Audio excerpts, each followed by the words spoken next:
한덕수 국무총리가 이태원 참사 당일 경찰의 대응을 강하게 질책하면서 112 신고 대응 체계 혁신을 위한 종합 대책을 마련하겠다고 했습니다.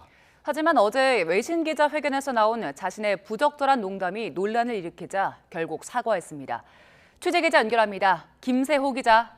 네, 정치부입니다. 네, 우선 이태원 참사 당일 112 신고 내용 또 경찰 대응에 대한 한덕수 총리의 입장이 나왔는데요. 관련 소식부터 전해주시죠.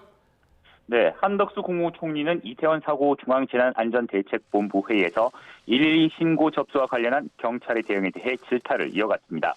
한 총리는 국민 한 명 한 명이 112 버튼을 누를 때는 상당히 급박한 상황이고 경찰의 도움이나 조치가 절실한 경우라고 말했습니다.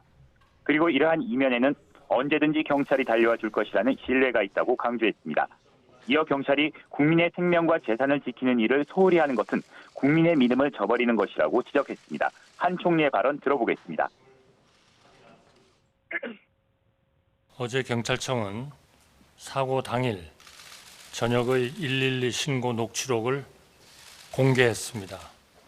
경찰의 가장 기본적인 임무는 국민의 생명과 재산을 지키는 것입니다.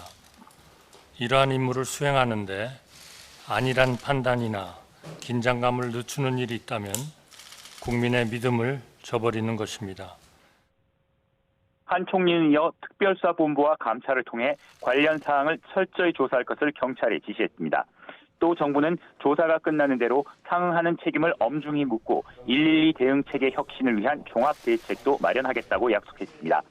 이 밖에 한 총리는 어제 외신 기자 브리핑에서 언론의 높은 관심을 확인할 수 있었다며 각 부처는 국내외 언론과의 소통을 강화해 필요한 사실관계를 정확히 전달해달라고 당부했습니다. 그리고 어제 한 총리가 외신들과 기자회견을 했는데 여기서 부적절한 발언을 해서 논란이 됐죠? 네, 한덕수 국무총리는 어제 오후 3시 외신들을 대상으로 기자회견을 진행했습니다.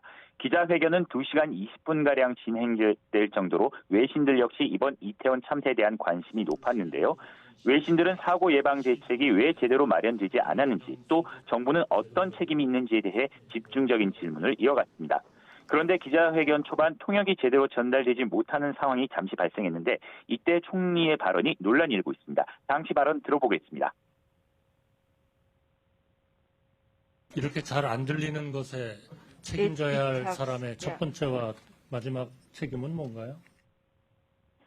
이 발언이 부적절했다는 비판이 나오자 결국 한 총리는 오늘 사과했습니다. 한 총리는 동시 통역기가 제대로 작동되지 않아 외신 기자들이 곤란해하자 기술적인 문제로 지체되는 점에 대해 양해를 구하는 취지에서 해당 발언을 했다며 경위와 무관하게 국민의 마음을 불편하게 한 점에 대해 사과드린다고 밝혔습니다. 이 밖에 외신 기자회견장에 걸린 화면을 통해 정부 측이 이태원 사고, 즉 영어로 인시던트라고 표기를 했는데 일부 외신 기자가 자신의 트위터에 재난, 참사를 뜻하는 디제스터라는 표현으로 바꿔 적으며 한국 정부의 인식을 우회적으로 비판하기도 했습니다. 지금까지 정치부에서 YTN 김세호입니다.